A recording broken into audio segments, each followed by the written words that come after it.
Assalamualaikum warahmatullahi wabarakatuh. Bismillahirrahmanirrahim. Alhamdulillahi rabbil alamin. Wassalatu wassalamu ala ashrafil anbiya wal mursalin wa ala alihi wa sahbihi ajma'in, amma ba'du. Segenap para alim ulama yang saya muliakan, para habaib, para kiai, para guru, saya mohon maaf tidak menyebutkan nama beliau satu persatu, tetapi tidak mengurangi rasa hormat dan ta'zim kita semua kepada guru-guru kita, keluarga besar almarhumlah Kiai Haji Abdul Hamid bin Abdullah Umar beserta Ibu Nyai Hajah Nafisah binti Kiai Haji Ahmad Kusairi, dalam hal ini Kiai Idris beserta seluruh zuriyah dan keluarga besar yang saya muliakan, pejabat-pejabat pemerintah yang hadir pada kesempatan ini, Bapak Ibu hadirin hadirat sekalian yang saya hormati. Saya datang ke sini tidak untuk mauidhah hasanah. Saya diundang ke sini itu kalau kata Gen Z kena mental. Naik panggung di mana-mana itu rasanya biasa. Tapi diundang ke sini itu istikharahnya 7 hari 7 malam, itu sholawat dibaca, Yasin dibaca, tapi hati ini tetap tidak tenang. Saya berhadapan dengan siapapun masih ada darahnya Kiai Syukron. Tetapi untuk ke Pasuruan ini luar biasa, Pak. Saya tadi itu mulai turun bandara Habib Mustafa itu ndredeg. Kalau ketemu beliau di Jember biasa saya, tapi kalau ke Pasuruan itu ada rasa terbayang. Saya dulu masih kecil ngelihat Kiai Hamid itu kayak apa, tiba-tiba diundang ke sini. Saya takut Kiai Idris ini salah orang gitu loh. Mungkin ada orang namanya Faiz, tapi mungkin bukan saya. Saya itu betul-betul luar biasa, Bapak Ibu. Karena apa?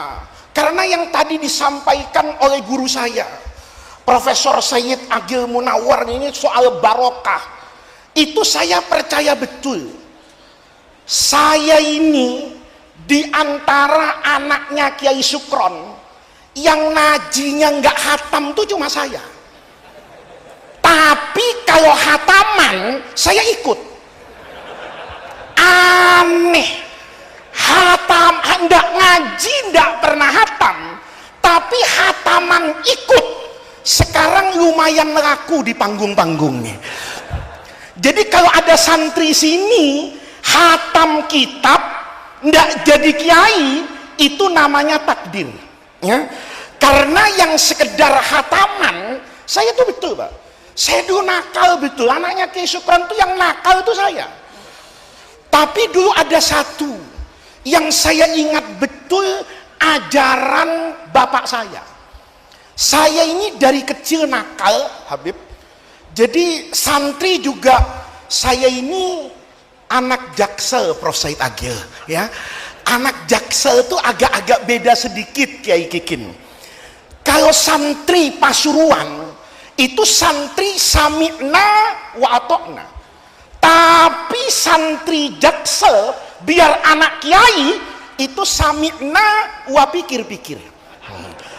Dinasehati itu tidak langsung dikerjakan, mikir, dibanding-bandingkan, logik. Maka nanti kalau ketemu sama Kiai Syukron tanya. Saya itu dari kecil suka berdebat dengan ayah saya ya, karena ayah saya itu kiai di atas mimbar, kalau di rumah kan bapak saya gitu. Jadi biasa makan sama-sama, biasa tidur sama-sama, saya biasa berdebat. Tapi saya dulu kecil ada satu, Pak, yang ayah saya itu tidak boleh saya mendebat.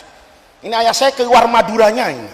Yang satu ini tolong jangan didebat. Apa itu Abi? Saya itu ke Hataman dulu, kalau ada pesantren di Jawa Timur, itu imtihanan era 70, 80, itu yang ceramah pasti ayah saya. Jadi kalau ada orang sepuh di Jawa Timur, itu ndak tahu Kiai Syukron Makmun, itu dipertanyakan NO-nya Pak. Ya, mungkin penyusup ini masuk ke sini, itu ya kan? Karena dulu hampir semua pesantren, saya kecil itu, kalau sudah ada acara haul sama imtihanan di pesantren manapun, itu saya boleh ndak sekolah sama bapak saya. Kirim surat ke kepala sekolah, anak saya Faiz libur sekolah seminggu.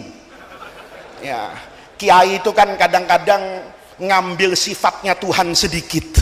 Fa'alun lima yurid, ya, semau-maunya. Jadi dikirim ini surat. Saya enggak sekolah Pak, ngaji itu, tapi ayah saya pesan satu itu. Pokoknya nanti saya minta cuma satu. Kalau ketemu kiai, ketemu habaib, cium tangannya, lihat matanya. Kalau nanti kiainya mau, ini saya enggak bisa bahasa Jawa. Bapak saya itu orang Madura, ibu saya orang Singosari Malang. Jadi di tengah-tengah netral. Jadi saya ini agak sulit, Prof. Ya, saya kemarin ceramah di Madura, di Bangkalan, itu dibilang Kiai Jakarta. Tapi kalau saya ceramah di Jakarta, itu dibilang Kiai Madura. Jadi saya ini kiai yang bukan-bukan Pak, ya. Bukan Madura dan bukan Jakarta. Jadi saya itu tidak bisa bahasa Jawa, tidak bisa bahasa Madura. Saya bahasa Madura itu cuma tahu cuma dua. Yang pertama pese, yang kedua sekelangkong. Itu aja saya tahu. Ya. Yang lain tuh mufradatnya saya nggak tahu. Ya. Tapi kalau pese itu kata ayah saya itu pasangannya sekelangkong. Ini kalau pasangan nih pese sama sekelangkong pilpres maju menang satu putaran Mbak. Ya. Ini kalau sudah pese sama sekelangkong itu menang satu putaran itu. Kan Gus Firjon ndak ada, ndak apa-apa, sudah ndak ada, ya kan? Nah, ini para hadirin, saya itu ndak bisa bahasa Jawa, tapi bapak saya itu pesen gini, kalau nanti sama kiai, kamu mau diidoni, nih, diidoni itu diludahin, buka mulutmu, pelan ludahnya kiai itu sampai masuk, itu buat anak Jaksel berat, Prof. Ya, ini udah orang masuk ke saya. Ini kalau zaman corona langsung disuap Pak itu. Ya, itu bukan droplet lagi itu dicekoi sama ludah itu. Masuk itu dulu. Ayah saya itu bilang, pokoknya besok asal nurut, cium tangan, lihat muka, diidoni, pulang itu kamu masuk ke Aldiron. Dulu di Jakarta mall paling keren itu Aldiron. Kamu boleh ambil Nike, kamu boleh ambil Adidas. Jadi saya itu percaya betul barokahnya Kiai Hamid. Karena kalau sudah ketemu Kiai Hamid, saya cium tangan, apalagi diidoni, pulang, itu ijazahnya Allahumma Adidas. Masya Allah. Adidas yang cuma bisa saya impikan, itu semudah itu saya minta sama bapak saya, asal modal cium Kiai. Coba bayangin, saya dari kecil itu ditanamkan begitu, jadi saya cium tangan biasa gitu, pulang. Ayah saya itu enggak ngomong apa-apa. Besar, saya ketemu sehari Jum'ah, ngaji di hauzah beliau itu, sehari Jum'ah waktu itu belum jadi mufti, belum seterkenal sekarang. Beliau itu ngaji, begitu hatam, mau kasih ijazah, kayak Prof. Said Agil tadi itu. Sehari Jum'ah itu ngomong gini, nanti kamu kalau sudah saya ijazahkan, cium tangan saya, lihat mata saya, tapi tidak sampai diidoni, ya, tidak sampai diidoni. Berat ini kalau udah Mesir masuk, berat ini berat. Makanannya luar biasa ini, berat.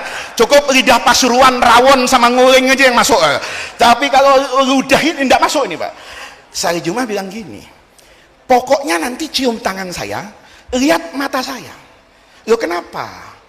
Kata beliau, kalau kamu mencium tangan saya, maka kamu pernah mencium tangan yang tangan itu bertemu dengan tangan, yang tangan itu bertemu dengan tangan, tangan ini bersambung ke Imam Syafi'i, Imam Syafi'i cium tangannya Imam Malik, Imam Malik cium tangannya Nafi' an Ibni Umar an Rasulillah.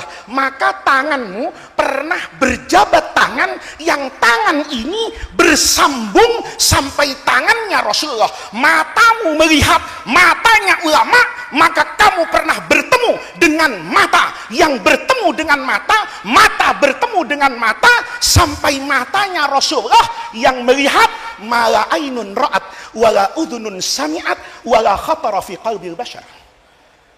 Bayangin, tadi Prof. Said Agil itu ngasih ijazah musnad sampai katakan Sayyid Alawi.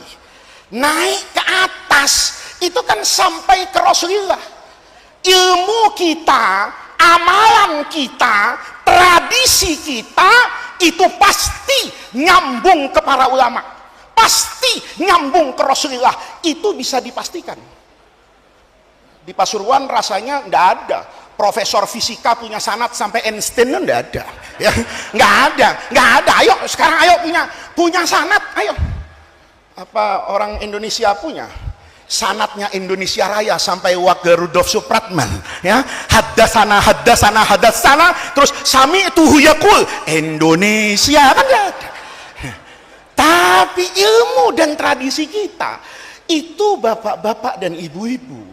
Ini pentingnya datang ke acara seperti ini, ketemu sama ulama, ketemu sama habaib, menyambung sanad, mata rantai.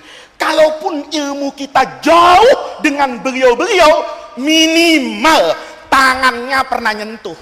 Ya, soal nanti surganya beda kelas itu wajar. Ya, iya Pak, orang kan beda makom.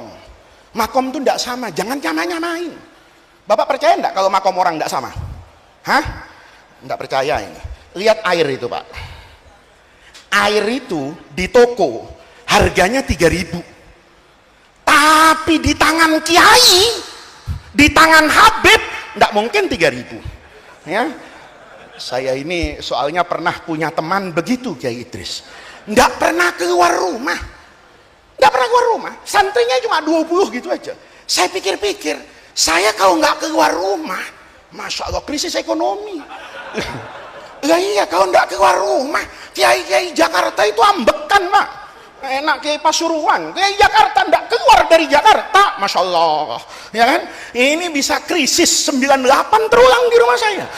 Nah teman saya itu nggak pernah keluar rumah, tapi kok mobilnya bagus gitu ya, ininya bagus. Satu ketiga saya mampir ke rumahnya karena pernah murid dulu. Saya tanya, sampai di rumah? Ada Gus, boleh saya mampir? Mampir saya. Malam itu, saya masuk rumahnya, nggak ada yang aneh. Nggak ada lilin, misalnya kan ya. Ini yang ketawa pengalaman ngepet ini kan ini. Ada lilin, nggak ada yang aneh gitu. Tapi malam-malam itu ada orang ngetok pintu, langsung dibuka. Sederhana, Kiai, minta tolong Kiai. Apa? Anak saya sakit. Terus ya dokter sudah angkat tangan Kiai, refleksi sudah, bekam sudah, darahnya udah saya sedot pakai sanyo, udah sembuh-sembuh sudah, pokoknya semua sudah ya. Lalu ringkes Pak, minta air, bilang, tolong Kiai doakan. Itu airnya dia bawa sendiri itu dari rumahnya, itu dibuka ya, dibacain doa. Doanya enggak saya baca ya. Ini rahasia perusahaan, enggak saya ijazahkan. Kalau yang ini, kalau doanya saya kasih tahu, bapak-bapak enggak datang ke saya, baca sendiri kan repot saya. Ini PPN saya berkurang lagi, NJOP turun ini kan begitu. Nah, dibaca ringkes banget, diudahin, tutup, pulang nih. Sebelum pulang ngamplopi. Saya kan kalau soal amplop itu sudah pakarnya. Enggak usah saya buka. Dari luar itu saya udah tahu kok ini sahih li dzatihi apa sahih li ghairihi. Nah, kalau sahih li dzatihi itu dari panitia, kalau sahih li ghairihi dari tim sukses biasanya. Nah, itu jadi ada juga mustalahnya ulama di samping mustalahul hadis. amplopnya itu Pak, Masya Allah, saya dari luar aja udah Masya Allah, kata saya, pantes dia nggak kemana-mana. Saya buka Pak, Sohih Jiddan Pak, sanadnya Ali lagi Masya Allah, kata saya buka, saya paham makom orang tuh beda-beda. Air di toko 3.000, di tangan kiai timbang doa nggak sampai semenit amal udah gitu, Masya Allah. Itu kayaknya di atas UMR Pasuruan. Itu kalau kiai yang begitu Pak, nggak apa-apa Kiai Idris, biar bayar pajak 1000% nggak apa-apa. Kenapa? Karena pemasukannya tadi kata Prof Said, dikeluarkan 1 masuknya 5 ya. Ini karena nggak ilmiah saya Pak, ya kan? Saya nggak alim-alim banget, cuman cerita anak kecil dulu aja. Jadi saya dari kecil itu begitu. Saya lihat, ini yang terakhir nih, ya. Nanti ada Habib Mustafa soalnya. Saya biasa dengan beliau tuh nggak panjang-panjang sayanya. Karena kalau saya ceramah panjang di depan beliau itu bid'ah Pak. Bid'ahnya dolalah. Nah, kalau saya pidatonya pendek, ini bid'ahnya hasanah. Saya terus ngeliat ya, barokah yang saya terima kecil kayak begitu itu kalau saya lihat hari ini luar biasa. Hal kayak begini ini kan di dunia cuma ada di sini. Ayo ambil negara Islam, mana ada hal ngundang penceramah di amplopi itu, nggak ada ya. Di Mesir rasanya nggak ada amplop, di Saudi ya Allahumma gfirlahu warhamhu lah setelah cerai itu ya. Kalau udah ada undangan di Mesir itu, teman saya itu berangkat dari rumah itu niat puasa ya, nawaitu shauma ghadin an ada'i fardhi syahri, Masya Allah. Tapi kalau diundang haul di Indonesia, Allahumma lakasumtu. Ini bahaya, lihat Pak, ini manfaatnya Masya Allah. Saya ketemu dengan para kiai, saya ketemu dengan, ini barokahnya orang-orang dulu bisa membuat nih Pak, haul itu simbol ngingat kematian, simbol bakti sama orang tua, simbol silaturahmi sama zuriyah guru. Ini kalau dipretelin hadisnya numpuk, tapi kalau disampaikan sendiri-sendiri banyak orang tidak silaturahmi sama guru. Tapi kalau ada haul itu jadi silaturahmi. Ini hebatnya orang dulu, bikin simbol isinya agama. Saya punya anak, cerita simbol sama agama. Anak saya nomor 2 itu suka sejarah. Jadi kalau liburan itu mintanya ke tempat bersejarah. Saya pernah sekali anak saya itu minta ngelihat Majapahit di Trowulan. Saya ajak ke Mojokerto, ya, sowan. Kalau sowan Kiai Kikin sering saya. Tapi sowan Majapahit ya baru kali itu saya kan gitu. Saya sowan ke Majapahit, lihat nih. Sebelum masuk, kebiasaan saya kayak ke Borobudur itu mesti pakai gaet. Ada kalau bahasa umrohnya itu mutawif, karena mutawif itu pasti lebih alim dari kiai. Saya pernah Gus Kikin ada jamaah itu kayaknya mau menunjukkan kalau saya itu ada bodohnya. Ditanya apa aja saya bisa jawab. Itu jamaah nanya berapa menara Masjid Nabawi, Masya Allah. Ditanya berapa menara masjid, nah, nggak hafal saya Habib. Tapi mutawif hafal, karena kalau nggak hafal dipotong sama travelnya itu. Jadi kadang nggak ada kekurangannya. Jadi kalau tempat-tempat bersejarah itu saya bawa dalil yang nunjukkan. Selesai dari Majapahit, saya bilang sama anak saya, nah kita harus ke Jogja, Abi ada acara di sana, ayo Bi, nanti sholatnya jamaah aja di Jogja. Ya, begitu masuk Jogja, anak saya bilang, tapi Bi, sholatnya di masjid yang bersejarah. Oh, berarti Masjid Gede Kauman kata saya. Ini yang didirikan oleh Sultan Hamengkubuwono pertama. Sholat saya, anak saya itu kritis. Sebelum masuk tuh ngomong, Bi, Abi nggak nyewa orang? Oh, nggak usah nak. Ini masjid tempat bapakmu, ya kan? Sholat di situ, ngaji di situ, fikih masjid dari Fathul Qorib, Fathul Mu'in, Fathul Wahab sampai Fathul Izar tahu saya, ya kan? Lengkap itu, jadi nggak usah. Karena nggak usah, masuk saya ke masjid. Selesai sholat, anak saya itu nyubit lengan saya. Bi, masjid ini aneh. Kenapa nak aneh? Di mihrabnya itu ada gambar salak. Ya, anak saya itu masih tertanam, selain manusia juga ada agamanya. Kan ada orang tuh, kalau ngelihat orang nanam cemara, ini diragukan keislamannya. Karena cemara itu pohonnya orang Kristen. Lah kalau pohon ada agamanya, kan kasihan burung gereja. Lalu kapan dapat hidayah, Habib? Mau datang ke jami diusir. Kamu bukan burung masjid, kamu burung gereja. Kan masih ada yang begitu tuh. Maka anak saya itu kritis. Ini maumu apa, nak? Ya kalau di masjid itu, Bi, yang pas kurma, anggur, zanzabil. Ini kan buah-buah Qur'ani. Ini masjid nggak Islami katanya. Saya digitukan, Pak, nggak bisa jawab. Karena saya baru kali itu juga ada lihat masjid gambarnya salak. Maka kebetulan di situ ada orang belangkonan, sarungan, beskap gitu. Saya tanya, Mas pengurus masjid sini? Nggih, Pak. Boleh saya tanya, Mas? Apa, Pak? Katanya. Ini loh, anak saya nanya, kenapa di mihrab ini ada gambar salak? Orang itu jawab, ini Pak digambar salak karena ada hadisnya. Oh, denger ada hadis salak, saya itu mendadak goblok Pak. Saya mikir-mikir ya, saya itu sering dengerin pidatonya, ceramahnya, pengajiannya Profesor Said Agil Husain Al-Munawwar. Nggak ada hadis salak tuh, nggak ada. Saya dengar, saya kepikir itu. Ini kemungkinannya dua. Dia yang pinter dan saya goblok gitu. Kenapa? Saya kok nggak tahu ada hadis salak. Saya penasaran kan, Mas jangan sembarangan kata saya. Lah betul Pak, ini ditulis oleh Kesultanan Mataram, itu berdasarkan hadis katanya.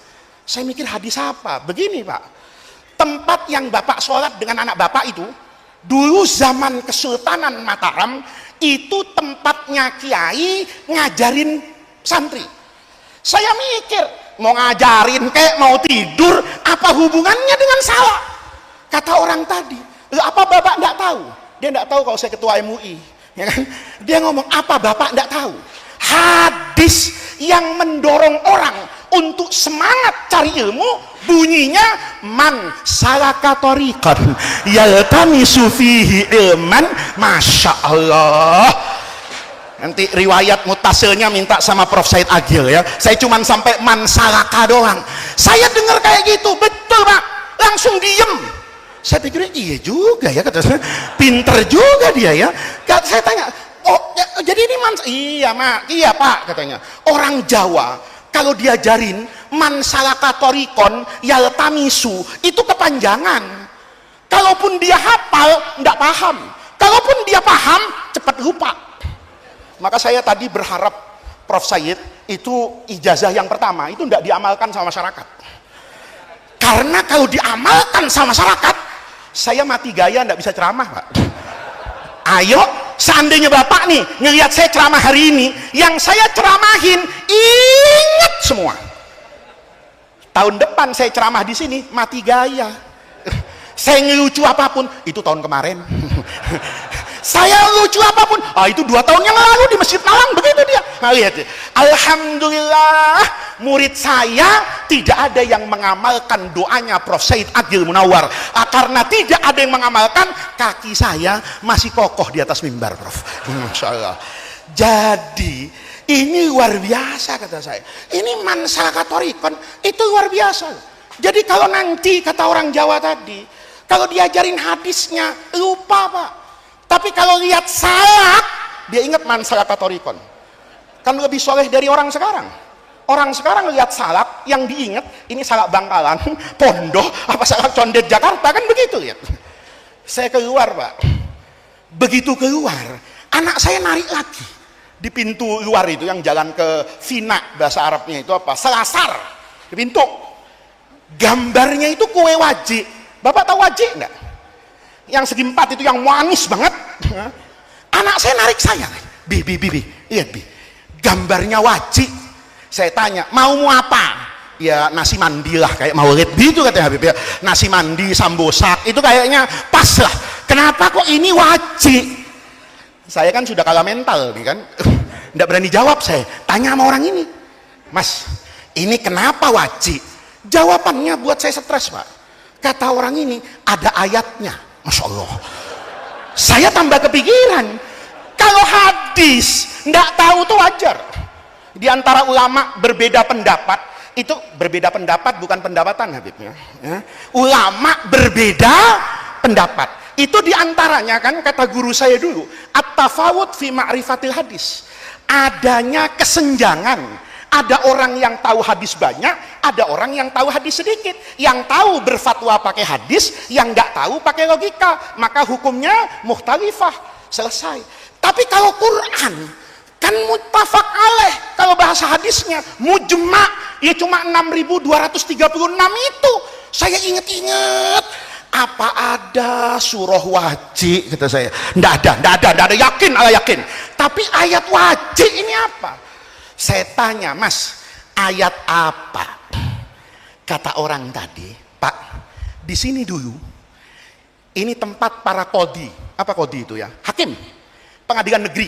Hakim memutus perkara. Jadi kalau ada orang berselisih, ada orang salah, itu diputusnya di serambi masjid. Saya tanya, apa urusan sama wajib? Kata dia, ayat Quran, Pak. Waji'ah, Masya Allah nih ya, waji'ah. Nanti soal ini boleh atau enggak kiroatnya beliau yang berfatwa, Prof. Said Agil. Saya cuma nyampaikan. Kata orang tadi kan ayatnya ada, Pak. Waji'ah yauma idzin bi jahannam, yauma idzin yatadzakkarul insanu wa anna lahu dzikra. Kata orang tadi ini ditempelin wajib supaya para hakim, pejabat negara ingat nanti hari kiamat akan didapatkan kepada dia neraka jahanam. Kau boleh bermain dengan hukum di dunia, tapi nanti di akhirat hancur. Ini yang tepuk tangan, yang tidak dapat bansos. Saya sudah pengalaman, Pak, ceramah di mana-mana. Itu kalau begini tepuk tangan, ini yang bermasalah sama bansos, Habib nih. Ya. Betul? Saya dengar begitu, Pak. Kepengen jadi presiden saya. Kalau saya jadi presiden, semua kantor polisi, semua kejaksaan, semua pengadilan, semua kementerian, saya tempelkan gambar wajib. Kau menang di dunia, dibakar di akhirat. Kau kaya di dunia, miskin di akhirat. Setuju? Nah, ini yang setuju, yang belum bayar pajak. Lihat nih, coba Pak. Orang dulu itu simbol satu aja. Coba semua abdi negara, pejabat negara, semua pejabat negara tempelin wajib. Kecuali polisi yang awal saya, jangan Gus. Itu polisi baik tadi ya. Ya, polisi baik tadi. Saya tadi saya enggak tawassul dengan siapa-siapa tadi. Tawassulnya dengan PJR. Ya. Karena kalau saya tawassul dengan kiai tetap macet. Tapi kalau tawassul dengan polisi beres. Tapi kaca tadi agak saya buka, takutnya saya dianggap yang datang ini yang naikkan 1000%. Oh, bahaya itu.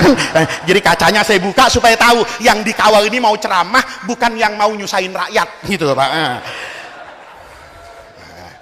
Nah, ini pasti yang punya masalah sama polisi ini ya, yang senyum-senyum ini yang SIM-nya mati kayaknya nih. Nah, itu simbol itu luar biasa. Yang terakhir nih, simbol sederhana Pak.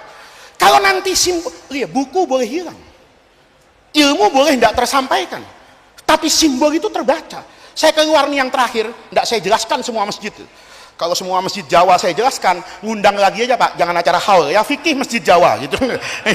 Ini begitu keluar, anak saya tarik tangan saya lagi, Habib, lihat yang ditanam pohon sawo.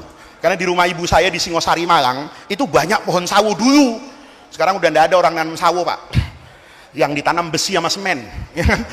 Karena untuk panen itu petani sedih, nanemnya menderita, pupuknya sulit, kalau ndak sulit mahal, kalau ndak mahal dicolong. Itu kemungkinan cuma 3 ya. Itu nggak ada orang sekarang mau jadi petani itu karena terpaksa. Kalau untung-untungan udah ndak lah. Itu saya lihat pohon sawo, anak saya bilang, lihat pohonnya bukan kurma, sawo. Saya tanya ini, hadis sudah, Quran sudah. Ini kalau pakai NO, jangan-jangan ijma. Saya berpikir, ijma apa kata saya? Dan kias apa? Saya tanya sama orangnya, Pak, ini kenapa yang ditanam itu pohon sawo? Dia bilang, Bapak tahu, kalau Bapak masuk masjid, yang paling afdol dalam masjid itu ngapain? Saya bilang, sholat berjamaah. Sholat berjamaah itu, Pak, yang paling sempurna, kan lurus. Maka imamnya sebelum sholat ngomong sawu sufufakum fa inna tasfiyatas sufuf. Masya Allah, jadi ngelihat sawu itu masuk lurus. Coba orang dulu soleh, Pak. Orang sekarang di Jakarta kebangetan. Ada orang Madura, Habib, saya ngimami Isya itu kok pas dia manggang sate, Habib, depan masjid. Saya kan Allahu Akbar, kepikir saya, ini sate Madura, Ponorogo apa Betawi punya nih, kata saya. Lihat, orang dulu begitu masuk masjid itu simbol. Maka hal seperti ini itu simbol. Simbol mahabbah kepada guru, simbol menjalin silaturahmi. Juga tidak kurang penting yang tadi kata guru kita, simbol pengingat kematian. Hari ini haulnya Kiai Hamid yang ke-44. Tahun depan berarti haulnya Kiai Hamid yang ke-45 kalau Bapak hidup. Iya betul kan?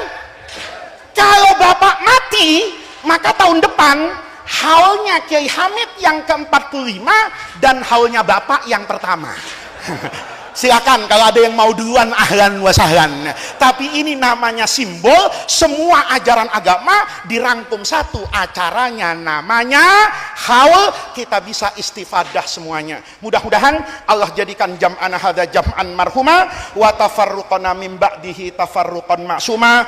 Terima kasih kepada keluarga besar Kiai Abdul Hamid, para zuriyah. Mudah-mudahan kita semua mendapat barokah dari beliau-beliau fid dunya hasanah wa fil akhirati hasanah. Kurang lebihnya saya mohon maaf. Wallahul muwaffiq ila aqwamit thariq. Wassalamualaikum warahmatullahi wabarakatuh.